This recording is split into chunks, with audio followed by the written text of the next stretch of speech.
않고 이세를 청하라. 내가 네게 행할 일을 가르치리니 내가 네게 알게 하는 자에게 나를 위하여 기름을 부을지니라. 사무엘이 여호와의 말씀대로 행하여 베들레헴에 이르매 성읍 장로들이 떨며 그를 영접하여 이르되 평강을 위하여 오시나이까. 이르되 평강을 위함이니라. 내가 여호와께 제사하러 왔으니 스스로 성결하게 하고 와서 나와 함께 제사하자 하고 이새와 그의 아들들을 성결하게 하고 제사에 청하니라. 그들이 오매 사무엘이 엘리야를 보고 마음에 이르기를 여호와의 기름 부으실 자가 과연 주님 앞에 있도다 하였더니 여호와께서 사무엘에게 이르시되 그의 용모와 키를 보지 말라. 내가 이미 그를 버렸노라. 보는 것은 사람과 같지 아니하니 사람은 외모를 보거니와 나 여호와는 중심을 보느니라 하시더라. 이새가 아비나답을 불러 사무엘 앞에 지나가게 하매 사무엘이 이르되 이도 여호와께서 택하지 아니하셨느니라 하니 이새가 산마로 지나가게 하매 사무엘이 이르되 이도 여호와께서 택하지 아니하셨느니라 하니라. 이새가 그의 아들 일곱을 다 사무엘 앞으로 지나가게 하나 사무엘이 이새에게 이르되 여호와께서 이들을 택하지 아니하셨느니라 하고 또 사무엘이 이새에게 이르되 내 아들들이 다 여기 있느냐. 이새가 이르되 아직 막내가 남았는데 그는 양을 지키나이다. 사무엘이 이새에게 이르되 사람을 보내어 그를 데려오라. 그가 여기 오기까지는 우리가 식사자리에 앉지 아니하겠노라. 이에 사람을 보내어 그를 데려오매 그의 빛이 붉고 눈이 빼어나고 얼굴이 아름답다.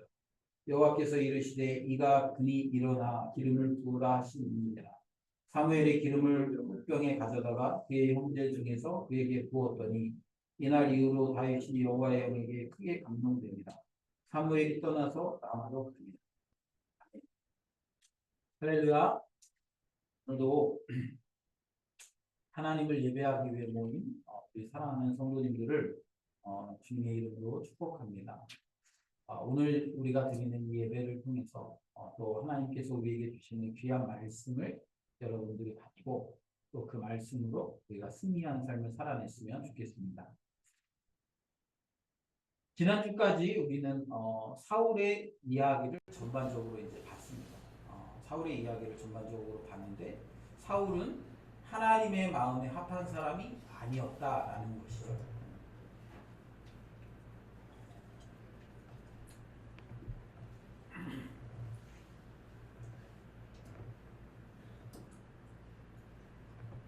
그는 왜 하나님의 마음에 합하지 않은 사람이었습니까? 하나님의 말씀에 순종하지 않았다. 하나님의 말씀에 순종하지 않고 자기의 욕심대로, 자기의 욕망대로 살았습니다.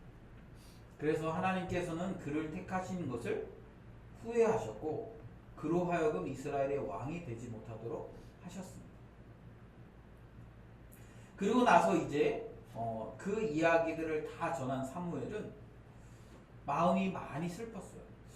왜 슬펐을까요? 아무래도 하나님께서 택하신 이스라엘의 첫 번째 왕이었고 사무엘이 그를 기름 부었기 때문일 것입니다. 하나님께서 이제 오늘 16장에서 사무엘에게 말씀하십니다. 이제 사울은 지나간 사람이라는 거예요. 16장 1절에 보면 내가 이미 사울을 보여 이스라엘 왕이 되지 못하게 하였거늘 내가 그를 위하여 언제까지 슬퍼하겠느냐 라고 말씀하세요. 여러분 잘 기억하세요. 하나님이 우리를 사랑하시고 하나님이 우리를 택하시잖아요. 그래서 하나님 우리를 사용하시잖아요. 그런데 중요한 건 뭐냐면 그것이 유효기간이 있다라는 사실이에요. 하나님이 나를 한번 택했으면 그 계속 죽을 때까지 하나님이 나를 계속 사용하시느냐? 그렇지 않습니다. 하나님이 버릴 수도 있다는 사실을 기억해야 돼요. 오늘 본문에 보면 하나님은 이미 사울을 버렸습니다. 더 이상 하나님은 사울에게 미련을 두지 않아요. 사람인 사무엘은 사울에게 미련을 둡니다. 물론 사무엘이 그를 다시 왕으로 세울 수 있지는 않을 거예요. 그러나 사무엘은 사울에게 여전히 미련을 가지고 있고 슬퍼하고 있습니다. 그러나 하나님은요? 하나님이 기회를 주시긴 하지만 그 기회를 잡지 않고 그 기회를 포기하는 자에게 더 이상 하나님은 기회를 주지 않아요. 그리고 그 기회가 끝나면 어떻게 합니까? 하나님은요, 그 하나님의 마음에 합한 또 다른 사람들을 통해서 하나님 그 일을 이루어 갑니다. 하나님의 역사는요, 누군가 한 사람에 의해서 망하거나 누군가 한 사람에 의해서 멈추지 않아요. 하나님의 역사는 계속 이루어집니다. 그리고 하나님은 그 하나님의 역사를 이루어갈 사람들을 지금도 여전히 찾고 계세요. 이 말은 뭐냐면 하나님은 하나님의 역사를 이루어갈 사람을 찾고 계시지만 왜 그 사람들을 찾아야 됩니까? 앞에 그 일을 하던 사람들이 버림받았기 때문에 그렇다라는 거예요. 여러분, 우리가 잘 기억해야 합니다. 우리가 한순간 주님을 위해 열심을 냈다고 해서 그것이 끝까지 가진 않는다라는 거예요. 우리는 뭐 해야 됩니까? 기회가 주어져 있을 때 계속 그것을 붙들어야 되는 거예요. 주님이 우리에게 기회를 주실 때 우리는 그 기회를 계속 살려서 주님 손에 붙들려 있어야 합니다. 그렇지 않으면 어느 순간 우리는 주님이 포기한 사람이 될지도 몰라요. 그리고 주님은 포기한 자들에게 더 이상 미련을 두지 않습니다. 그 말은 뭐냐면 주님은 충분히 그에게 기회를 주셨음을 이야기하는 거예요. 성경에서는 사울이 버림받은 이유가 두 가지 사건을 이야기하고 있지만 어쩌면 기록되지 않은 더 많은 사건들이 있었을지도 몰라요. 하나님은 누군가에게 충분히 기회를 주십니다. 그러나 그 기회를 계속 붙들지 못하면 하나님은 그를 버리시는 거예요. 그리고 버린 그에 대해서 하나님 더 이상 관심을 두지 않습니다. 그리고 오늘 본문에서 하나님은 이제 다른 사람을 세워서 그 역할을 맡기시겠다라고 말씀하시는 거예요. 그런데 사무엘에게 두려움이 있습니다. 어떤 두려움입니까? 내가 왕을 세우러 간다고 하면 사울이 자기를 죽일 거라는 거예요. 어쩌면 사울의 성품을 사무엘은 지금 잘 알고 있었는지도 모르겠습니다. 그래서 하나님께서는 뭐라고 말씀하시냐면 왕을 세우러 갔다라고 이야기하지 말고 제사하러 갔다라고 얘기하라는 거예요. 그렇게 해서 이제 제사하러 이제 갑니다. 그래서 베들레헴에 가요. 4절에 보면 베들레헴에 이르러서 근데 이제 사무엘이 오니까 그 성읍을 다스리는 장로들이 두려운 거예요. 혹시 우리가 뭘 잘못했나? 혹시 우리가 책망을 받거나 벌받을 일이 있나? 그러면서 이제 묻습니다. 평강을 위해 오십니까? 라고 물으니까 평강을 위해 왔다. 그러면서 내가 하나님께 제사하기 위하여 왔다라는 거예요. 그리고 그 제사에 누구를 청합니까? 이새의 아들들을 청합니다. 그리고 나서 오늘 이제 중요한 사건들이 벌어져요. 우리 이 사건들은 너무나 잘 아는 주일학교 출신들이면 너무나 잘 아는 이야기죠. 이제 그래서 이새가 아들들을 준비시키는 거예요. 아들들을 준비시켜서 이제 사무엘 앞에 서게 합니다. 6절에 보면 첫 번째 이제 엘리압을 이제 서게 했어요. 그런데 사무엘이 봤을 때는 엘리압이 여호와의 기름 부으실 자가 과연 주님 앞에 있도다라고 말할 정도로 외모적으로 왕다운 풍모를 가지고 있었던 것 같아요. 아마 왕이 될 관상이 있지 않았을까 이런 생각이 듭니다. 왕이 될 상. 그런데 하나님은 그가 아니라는 거예요. 그러면서 우리 7절 우리 같이 한번 읽을까요? 7절 우리 같이 한번 읽겠습니다. 시작. 여호와께서 사무엘에게 이르시되 그의 용모와 키를 보지말라. 내가 이미 그를 버렸노라. 내가 보는 것은 사람과 그치지 아니하니 사람은 보는 것이로나 나 여호와는 중심을 보느니라 하시더라. 아멘. 하나님께서 사무엘이 보는 시선과 하나님의 시선은 달랐다라는 거예요. 그러면서 이렇게 말씀하십니다. 그의 용모와 키를 보지 말라는 거예요. 용모와 키를 보지 말라. 하나님은 중심을 보신다라는 거예요. 중심을 보신다. 이것이 하나님이 사람을 세우는 기준입니다. 기준. 그리고 나서 또 아비나답을 불렀어요. 아비나답. 그런데 하나님께서 아비나답도 택하지 않으셨습니다. 그리고 9절에 보면 산마를 지나가게 했지만 산마도 택하지 아니하셨어요. 그리고 나서 이제 아들 7을 다 지나가게 했지만 그 중에 아무도 없었다라는 것이죠. 그리고 12절 이제 11절에 보면 사무엘이 이새에게 무슨 아들들이 다 왔냐 이거예요. 그런데 아직 막내가 남았는데 막내는 그러니까 하나님이 왕을 세우시는데 막내는 그럴 만큼의 준비가 안 돼 있는 아주 어리고 어떠면 아버지가 봤을 때는 왕이 될 수 없는 우리 아주 어린 아이인데 왕을 세운다고 라고 생각할 만큼 오히려 그 형들이 훨씬 더 뛰어난 아버지 입장에서 봤을 때 형들이 뛰어나다는 생각을 가지고 있었을지도 모르겠어요. 그럼에도 불구하고 사무엘은 그를 데려오라고 했고요. 그래서 이제 데려왔습니다. 보니까 하나님께서 그에게 기름을 부으라고 말씀하셨어요. 그리고 사무엘이 기름을 이제 부었습니다. 그리고 13절에 보면 굉장히 중요한 말이 있는데요. 13절 후반부에 보면 이렇게 됩니다. 이날 이후로 다윗이 여호와의 영에게 크게 감동되었다라는 거예요. 여러분 오늘 본문은 이제 하나님께서 사울을 버리셨습니다. 사울을 버리셨고 이제 사울을 버린 이유가 뭐냐면 하나님의 마음에 맞지 않았기 때문이라는 거예요.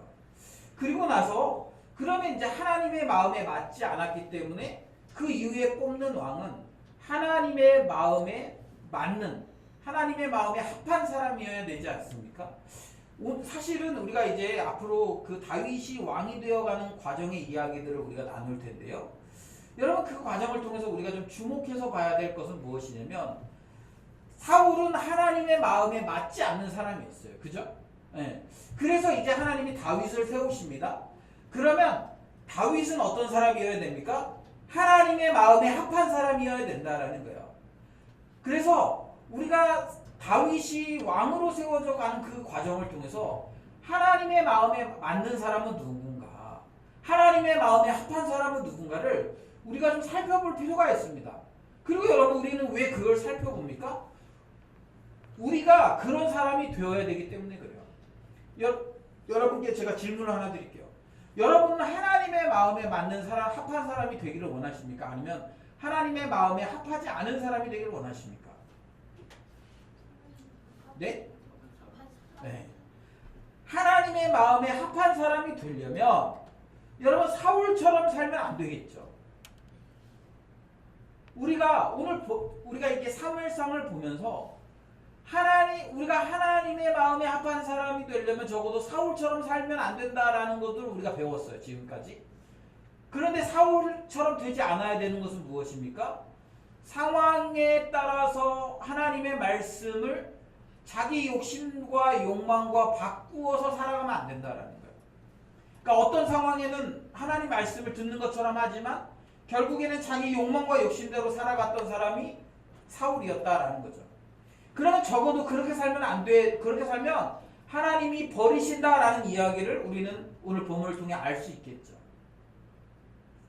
그리고 나서 오늘 본문은 우리에게 뭘 이야기하냐면 하나님의 선택의 기준은 오늘 본문에서 이야기하는 것처럼 외모나 하나님은 그가 가지고 있는 어떤 능력을 하나님이 선택의 기준으로 보시지 않는다라는 것을 이야기하고 있습니다.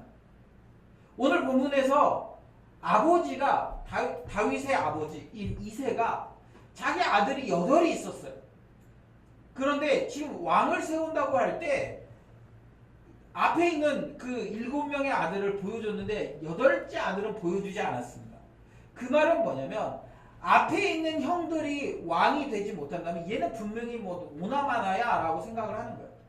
아마 데리고 올 수도 있었겠지만 그래도 양을 누군가 적어도 그 8명 중에 한 명은 양을 돌봐야 되니까 양을 돌보라고 시켰겠죠.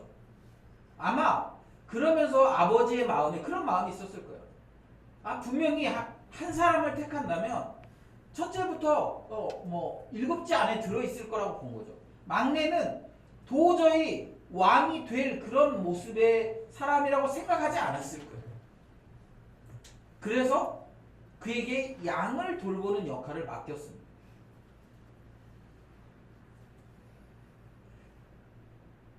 그걸로 봐서 그가 가진 지금 다윗이 가진 능력이나 다윗의 외모나 다윗의 스펙은 왕이 될 만한 그 사람들이 봤을 때, 사무엘이 봤을 때 왕이 될 만한, 또 그 아버지가 봤을 때도 왕이 될 만한 조건을 갖추지 않았다라는 거예요. 그런데 하나님은 그런 그의 그 스펙이나 그런 능력들을, 외모를 보지 않으신다라는 거예요. 하나님은 그 마음의 중심을 보신다라는 것이죠. 물론 지금 여기서는 다윗의 마음의 중심에 뭐가 들어있는지 볼 수 없어요. 이제 아마 그것들은 우리가 이제 뒤로 다윗이 왕이 되는 과정들을 통해서 다윗의 마음에 어떤 것들이 들어있는지, 그 마음의 중심이 무엇인지 우리는 이제 그때 가야 알 수 있을 거예요. 그런데 적어도 하나님이 보시는 것은 무엇이냐면 우리의 조건은, 우리의 외모는, 우리의 외형은 아니라는 거죠. 여러분 잘 들으셔야 됩니다. 여러분 하나님이 우리를 사용하기를 원한다면, 하나님이 내 삶을 사용하기를 원한다면, 하나님이 내 삶을 사용해서 하나님의 놀라운 일을 이루기를 우리가 원한다면, 여러분 우리가 그걸 다 원치 않습니까? 혹시 안 원하는 사람 계세요? 나는 그냥 하나님 나를 사용하지 않았으면 좋겠어. 그냥 나는 대충 이렇게 그냥 살면서 끝났으면 좋겠어. 이런 사람 혹시 있으세요? 적어도 하나님이 내 삶을 통해서 뭔가 하나님의 역사를 이루기를 우리가 원치 않습니까? 그런데 여러분 그럴 때 하나님이 우리의 뭘 보고 우리를 그렇게 사용하시겠냐라는 거예요. 여러분 세상은 그런 얘기예요. 너가 좋은 스펙을 갖고 있으면 사용될 거야. 예, 세상은 그렇습니다. 세상은 우리가 가지고 있는 스펙으로 사람들을 평가해요. 저도 요즘에 직장 생활을 하잖아요.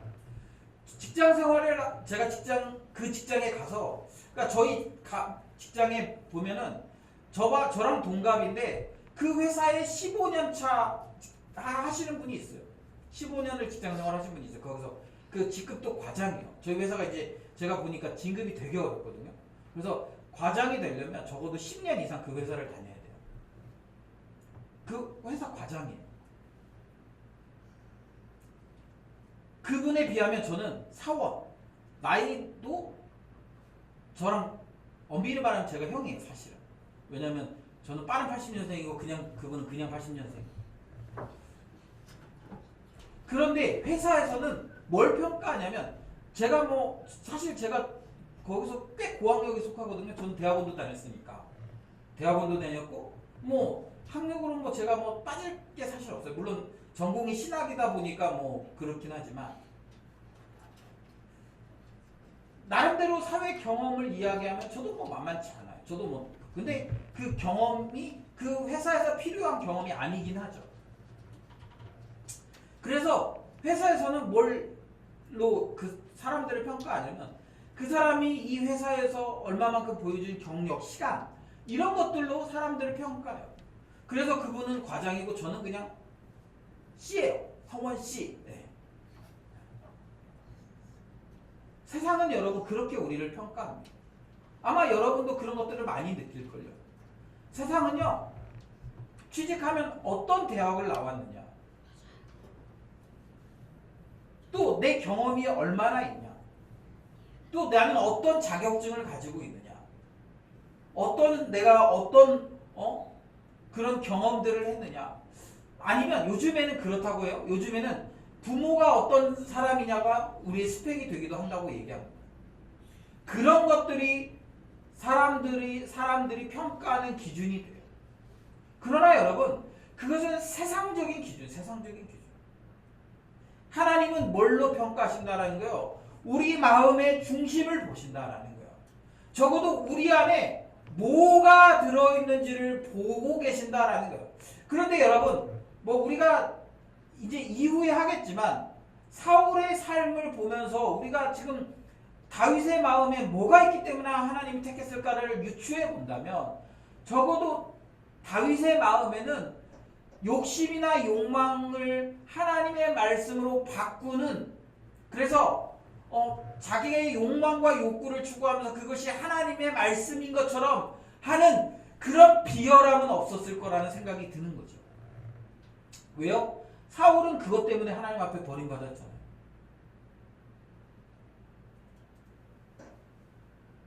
적어도 하나님을 위하는 척 하지만 그 내면 깊숙이에는 자기의 욕망과 욕구로 가득 차 있던 그런 모습이었잖아요. 그러면 적어도 다윗은 그런 모습은 없었을 거라고 우리가 유추해 볼 수 있다라는 거죠. 하나님은 그런 사람을 선택하시는 거예요. 그리고 하나님이 그를 선택했을 때 그는 어떻게 됐습니까? 13절 후반부에 보면 그는 여호와의 영에 크게 감동됐다라고 얘기합니다. 그리고 그런데 여러분 공교롭게도 14절에 보면, 14절에 오늘 본문에 있진 않지만 14절에 보면 제가 읽어드릴게요. 여호와의 영이 사울에게서 떠나고 여호와께서 부리시는 악령이 그를 번뇌하게 한지라. 하나님이 택하신 다윗에게는 여호와의 영이 크게 감동되었습니다. 그러나 하나님이 버린 사울은 어떻다라는 거예요? 하나님이 사울을 버렸더니 그에게는 하나님의 영이 떠나고 하나님의 영이 떠난 그 자리에는 악령이 그를 번뇌하게 하고 그를 지배했다라는 거예요. 그래서 여러분 어떻게 됩니까? 사울은 이제 자기 통제력을 상실합니다. 이제부터는. 그래서 어떻게 돼요? 악령에 의해서 통제받는 거예요. 악령에 의해서 통제받아요. 그런데 다윗은 어떻게 됩니까? 지금부터 하나님의 영에 의해서 통제를 받는 거죠. 여러분 이제 사무엘 상의 주인공이 바뀌는 거예요. 지금까지는 사울이었다면 사울은 이제 점점 죽어갑니다. 그리고 어떻게 돼요? 오늘 이렇게 하나님께 선택받은 다윗이 이제 점점 하나님의 사람으로서 역사의 주인공으로 등장하기 시작하는 거예요. 사랑하는 여러분, 저는 우리가 이 땅에서 딱 좋은 사람이 되기 위해서 여러분 노력하지 않습니까? 저도요. 뭐 제가 이렇게 얘기하지만 저도 이제 직장 생활을 하니까 직장에서 제가 좋은 사람이 되기를 원해요. 제가 이렇게 얘기했다고 해서 나는 직장에서 대충 그냥 월급이나 받고 말아야지 그런 생각 하지 않습니다. 직장에서 저도 인정받고 좋은 사람이 되고 싶어요. 그래서 뭐 제가 직장 생활을 얼마 할지 모르겠지만 하는 동안에는 좋은 평가를 받고 싶습니다. 그래서 나름대로 열심히 성실하게 직장 생활을 하고 있어요. 여러분도 그렇죠? 우리가 직장을 다니는데 나는 만년 예를 들면 사원이고 싶어 이런 사람이 있습니까? 거의 그런 사람 없을걸요. 대부분의 사람들은 그래도 내가 직장 안에서 시간이 지나면서 진급도 하고 그래서 월급도 오르고 그런 생각을 좀 하잖아요. 그죠? 우리 직장 다니는 사람 몇 명 없어서 뭐 공감이 잘 안 되겠지만 그런 마음이 있죠. 네, 직장 가면 뭐 책임 간호사도 되고 싶고 아니면 뭐 간호 과장도 되고 싶고 뭐 이런 거 있죠. 맨날 직원으로 누구누구 씨 불리고 싶지 않고 뭐 주임님, 대리님, 과장님 우리 그렇게 하고 싶잖아요. 그런데 여러분 여기서 제가 여러분에게 질문을 던지고 싶습니다. 여러분 하나님 나라에서는 여러분 사용되고 싶은 마음은 얼마나 있으세요? 하나님 나라에서 여러분 사용되기 위해서 여러분들은 얼마만큼 관리하고 계십니까? 준비하고 계십니까? 어떤 사람들 보니까 직장에 가서도요 열심히 막 자격증도 따고 막 그렇더라고요. 그래서 왜 그래요? 그러면 그런 거 있으면 그 인사고과에 반영도 되고 뭐 이런 사람들이 있어요. 그래서 자격증 공부도 하고 막 열심히 하는 사람들을 봅니다. 그런데 여러분 우리가 신앙인이라고 얘기하면서 하나님의 사람이라고 얘기하면서 하나님 나라에서는 우리가 하나님이 나를 지금 사용하지 않고 계심에도 불구하고 아무런 뭐 꺼리낌이 없어요. 여러분 직장에서 만약에 사람들이 나를 막 능력 없다고 무시하거나 아니면 왕따 시키거나 뭐 이런다고 생각해 보세요. 그럼 여러분은 어떻게 하시겠어요? 그거에 대해서 따지거나 어필하거나 아니면 그 상황을 벗어나기 위해서 열심히 노력하지 않겠습니까? 그런데 여러분, 왜 주님 나라를 위해서는 그렇게 무기력하게 가만히 있는 거죠? 여러분 혹시 하나님의 관심밖에 우리의 삶이 있는 것은 아닙니까? 혹시 하나님의 말씀에 순종하지 않고 자기의 욕망과 욕심대로 사느라 하나님이 나에게 더 이상 관심 없는 그런 상태, 그런 영적인 실업 상태에 있는 것은 아닙니까? 여러분 이거 심각하게 돌아보셔야 돼요. 그러면 왜 나는 하나님께 지금 사용되지 못하는가? 혹시 나는 세상적인 그런 외모나 스펙만 가꾸느라고 정말 내 마음의 중심은 가꾸지 않고 돌보지 않고 그렇게 그냥 살고 있는 것은 아닙니까? 하나님이 쓰려고 해도 도저히 쓸 수 없는 욕심과 욕망으로 가득 차 있는 그런 상태는 아닙니까? 그래서 하나님이 도저히 나를 쓰고 싶어도 그렇게 쓰면 망할 것 같아요. 얘를 역사의 주인공으로 올려놨는데 그냥 하나님께 영광이 되기보다는 하나님의 영광을 가리우는 그런 사람이 될까봐 하나님이 그냥 나를 내버려 두고 있는 것은 아닙니까? 여러분 우리가 요즘에 이제 고위공직자들 인사를 하면 인사청문회 같은 걸 하거든요. 그런데 제가 최근에 뭐 뉴스나 이런 데서 들었는데 그런 인사청문회라는 고위직에 가려고 하지 않는다는 거예요. 왜냐하면 거기 가면 자기 삶이 다 드러나니까 그 자리에 가는 것은 영광스럽지만 그 가기 위해서 인사청문회를 통과해야 되는데 자기가 그동안 지은 여러 가지 잘못된 행동들 뭐 그런 것들이 다 드러나서 망신당할까봐 그래서 그 추천을 해도 못 가겠다라는 얘기를 많이 듣는데요.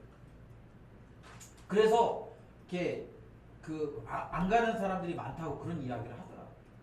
혹시 여러분 만약에 내가 그런 자리에 하나님이 나를 그런 자리로 보내셨어요. 그래서 내 삶이 이제 다 드러나야 됩니다. 그런데 이건 뭐냐면 그냥 내가 한 행동들만 드러나는 게 아니라 내 마음의 중심에 있는 내면에 있는 것까지 다 드러낸다고 했을 때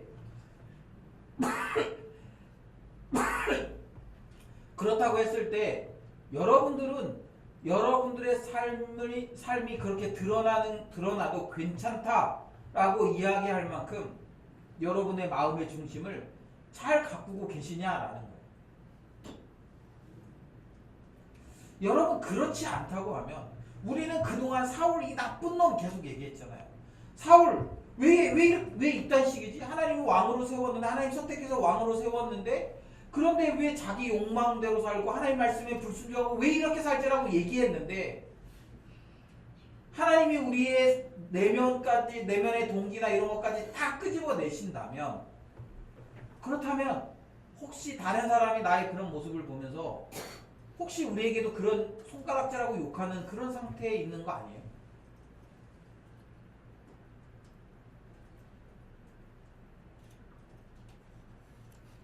여러분 이건 굉장히 중요한 문제입니다. 우리가 그렇잖아요. 우리가 그런 얘기 많이 하잖아요. 뭐 세상에서 취직이 안 되면 막 되게 의기소침하고 힘들고 그러잖아요. 근데 여러분 영적으로 주님이 나를 사용하는 증거가 아무것도 없는데 주님이 나를 사용하시고 주님이 나를 지금 막 그 역사의 주인공으로 이끌어가고 계신다라는 느낌이 전혀 들고 있지 않은데 그래도 여러분 너무 괜찮아. 나는 괜찮아. 여러분 그거는 너무 이상한 거 아니에요? 왜 그럴까요? 전혀 준비되어 있지 않기 때문에 전혀 우리가 준비되어 있지 않기 때문에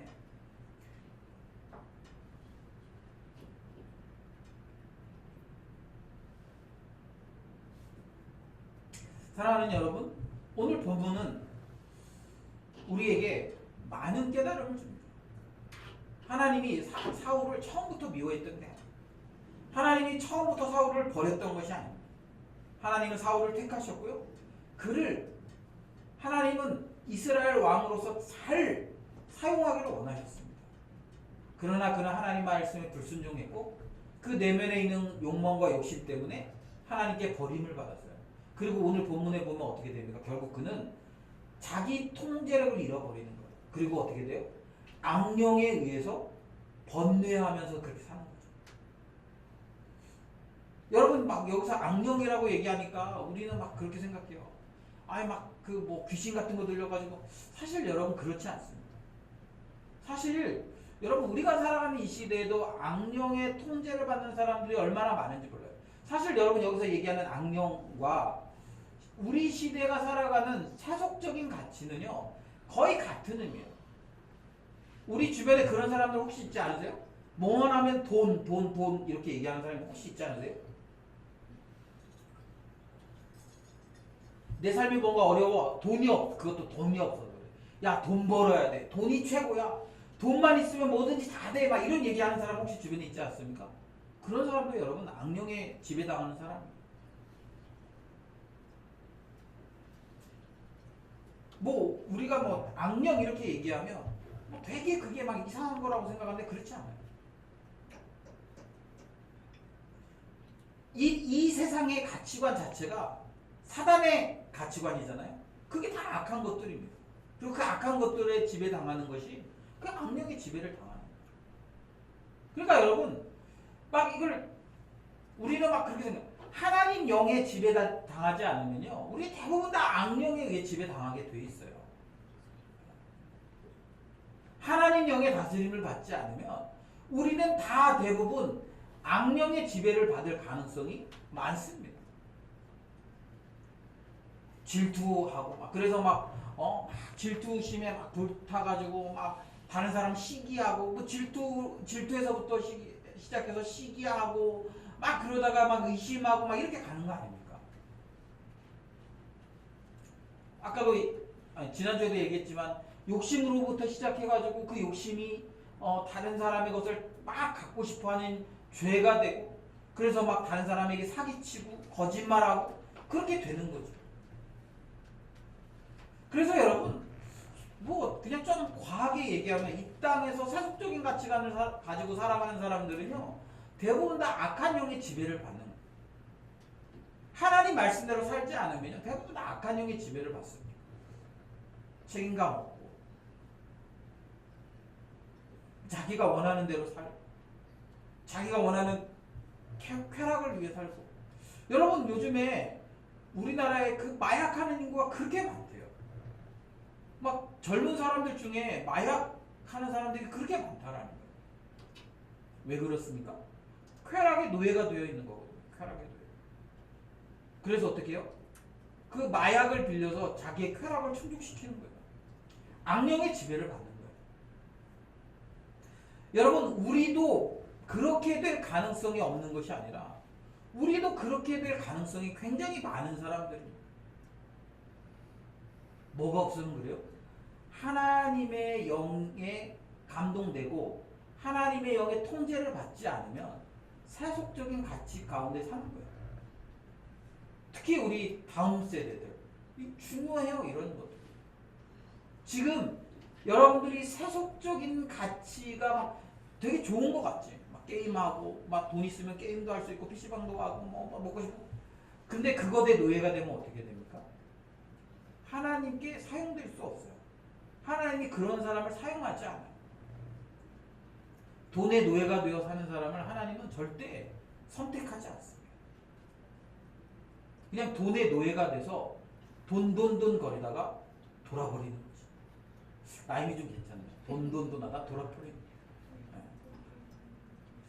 여러분 우리 이렇게 막 사울의 이야기, 다윗의 이야기, 그리고 뭐 악령 뭐 이런 단어를 쓰니까 우리하고는 상관없는 이야기처럼 들릴 수 있지만 사실 이 이야기는 이 시대를 살아가는 우리에게 하는 거예요. 지금 우리에게 지금 하나님이 말씀하시는 거예요. 뭐라고 말씀하십니까? 너희가 욕심의 노예가 되면 욕심의 노예가 돼서 하나님을 버리고 하나님의 말씀에 순종하지 않으면 그러면 악령의 지배를 받는다라는 거예요. 그래서 우리는 어떻게 해야 됩니까? 이 마음의 중심을 하나님이 사용하시기에 좋은 상태로 만들어야 된다는 거예요.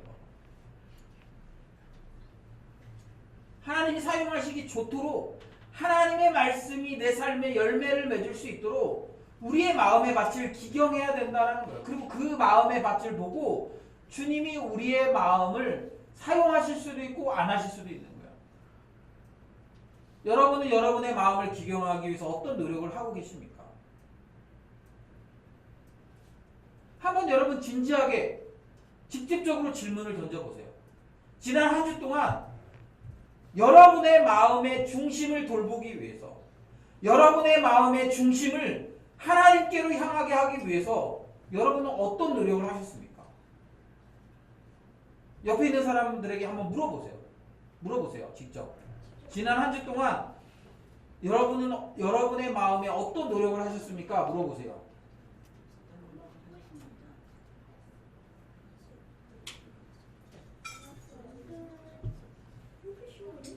물어봤으면 답을 하셔야죠.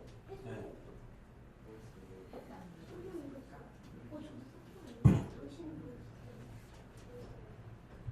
여러분 그렇게 해서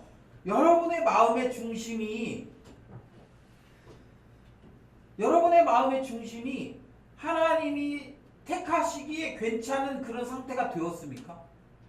그래서 내 안에 있던 세속적이고 세상적이고 욕망적인 가치들을 컨트롤하고 그래서 하나님의 말씀에 기꺼이 순종하는 삶을 여러분이 지난 한 주 살아냈습니까? 여러분 그렇게 살지 못했다면 그렇다면 우리는 여전히 우리의 마음을 잘 돌보고 있지 못한 거예요. 여전히 우리는 우리의 마음을 잘 돌아봐야 합니다. 우리의 마음을, 우리의 중심을 기경해야 돼요.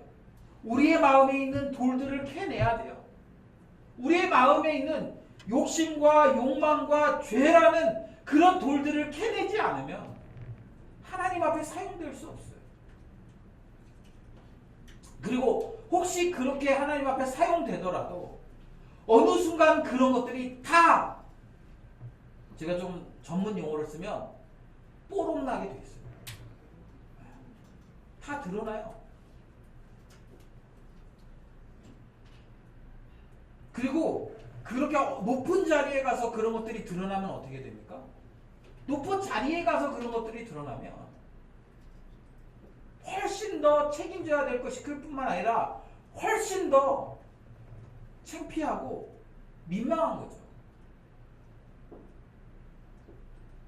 사랑하는 여러분, 오늘 이 말씀을 여러분들이 그냥 먼 옛날에 다윗의 이야기 아니면 먼 옛날에 사울의 이야기로 그냥 끝내지 않았으면 좋겠어요.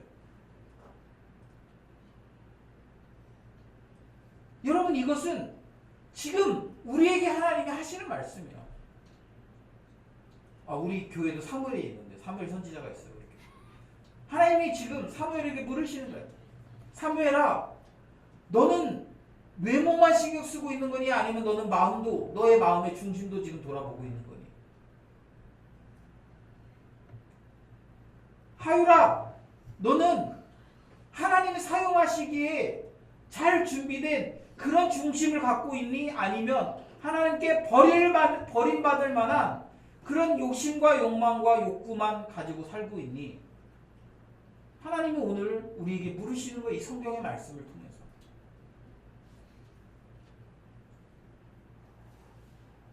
여러분 어쩌면 오늘 우리는 그 질문에 답을 해야 할지도 모릅니다.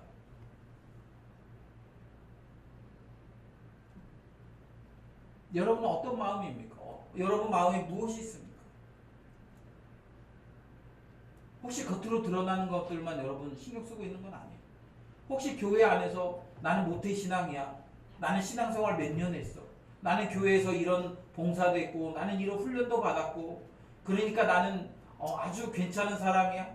그런 여러분 스펙 위주로 살고 있습니다. 나는 성경을 몇 독했고 나는 지난 주중에 큐티를 몇 번 했고 여러분 이런 걸로 여러분의 스펙을 세우고 그래서 사람들에게 마치 여러분 사람들은 속을 수 있어요. 여러분 제가 여러분의 마음을 다 알 수 없잖아요. 그래서 저는 그럴 수 있어요. 혹시 뭐 큐티 많이 하거나 아니면 교회에 들어와서 뭐 신앙이 좋은 척 얘기하는 사람을 리더로 세울 수 있겠죠. 저는 실수할 수 있어요. 사람이니까. 그런데 어떻습니까? 하나님은 실수하지 않는 거예요. 하나님 우리 마음의 중심도 보고 계시거든요. 그래서 그가 어떤 신앙을 갖고 있는지 어떤 동기를 가지고 일하시는지 하나님은 그것을 명확하게 드러내시는 분이에요. 저는 사역하면서 제가 뭐 물론 사역하면서 사람을 세우는 일에 저는 굉장히 신중한 편입니다. 그래서 훈련도 꼭 시키고 사람을 세우고요. 그런 걸 하지 않으면 세우지 않는 편이긴 해요. 그런데 그럼에도 불구하고 이렇게 사역을 하다 보면 사람을 세웠을 때 그 사람을 세운 것을 후회하는 순간들이 있습니다. 나중에 돌아놓고 보면 내가 너무 성급했었나 보다. 아직 조금 더 시간이 필요했었나 보다라는 생각을 해요. 그건 뭐 저의 실수죠. 그러나 하나님은요. 그가 가지고 있는 내면의 동기와 욕망들을요. 다 드러내시더라고요. 제가 보니까. 저는 실수할 수 있어요. 사람은 실수할 수 있어요. 그래서 사람은 준비가 안 된 사람을 겉으로 그가 하고 있는 종교적인 행위. 여러분 잘 생각해 뭐 예를 들면 우리 교회 와서 누군가 열심히 막 한 6개월 열심히 봉사하고요. 또 막 목사가 시키면 막 열심히 잘해. 그리고 막 저한테 밥도 사주고 커피도 사줘. 막 그러면 여러분 제 마음이 동하지 않겠습니까? 그걸 막 한 6개월, 1년을 계속 그렇게 해. 그러면 그가 누구든지 상관없이 뭐 제 마음에 저 사람은 열심히 하는 사람인가 보다 그런 생각을 가질 수 있겠죠. 그리고 그런 사람을 교회의 어떤 뭐 리더나 이런 걸로 세울 수 있겠죠. 그런데 혹시 그 사람이 신처지야, 예를 들면 어떻게 할까? 우리는 그거를 구분할 수 있는 능력이 제한적이에요. 그러나 하나님은요, 그런 우리의 마음의 중심까지도 다 보고 계신다. 사랑하는 여러분, 하나님은 여러분의 마음도 보고 계십니다. 여러분이 오늘 예배에 왜 왔는지, 여러분이 이